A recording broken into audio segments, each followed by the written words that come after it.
job as Sir Lancelot's costume designer, mainly because he was an egotistical jerk, the pay was double what was standard in the industry due to the popularity of the show. She knew she wouldn't be able to find another gig like this one anytime soon. They just started season 2. How can they fire Lancelot? Don't worry, Kevin said irritably. They found another actor to replace him. I thought I was a shoo-in for the role, but they gave the part to some British guy. They claim he looks similar enough to Derek that fans won't care. Plus, he's wildly popular with the ladies and will bring in viewers from across the pond. The nausea gripping her middle ebbed away as the realization that she still had a job sunk in. She was never going to complain about her job again. She loved her job. Actually, there were quite a few aspects about the job she loved. For one, in the cutthroat industry of film and television, she was Sir Lancelot's costume designer for the weekly TV series Forgotten Camelot, the popular show each Saturday night featuring the characters of the once shining city of Camelot who were cursed by Morgan Le Fay to live in present-day New York. King Arthur and his court had forgotten who they were, all except Sir Lancelot, also known as Lance Knightley, the star of the show. That's fantastic! She motioned for Kevin to let her in. I need to get in there so I don't leave a bad impression with the new guy. Kevin rolled his eyes dramatically. Don't get too excited. He pressed a button to unlock the gates. I heard he's already taken. I could care less if he's taken or not. I just need my job. Madison slipped through the opening. Besides, you know I don't date actors. You say that now, but once you get a look at the British bad boy, you'll change your mind. Madison froze. British bad boy was a name her one-time fiancé had earned after leaving NYU. Swallowing, she clutched her stomach again. So what's this guy's name? Please don't say it. Please don't say it. Caleb Matthews. 2.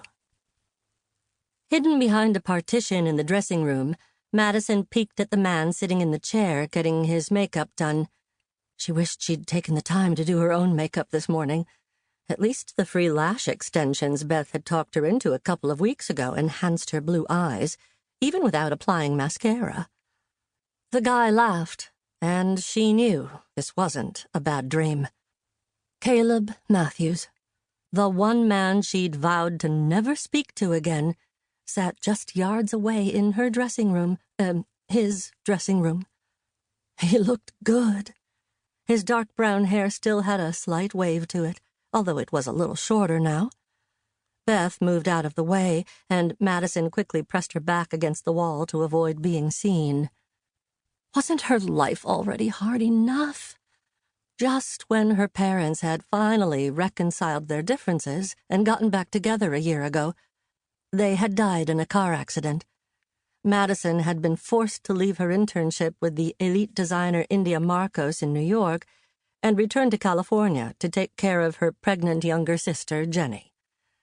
Ms. Marcos had liked Madison and had connections in Hollywood. She'd somehow managed to get Madison on as one of the costume consultants right before the pilot of Forgotten Camelot aired. Her nose started to twitch and she rubbed her finger underneath to prevent the sneeze. Seconds later, her anonymity was blown. Madison? Beth asked. Is that you? Tugging on her too-small shirt, she stepped out from behind the partition.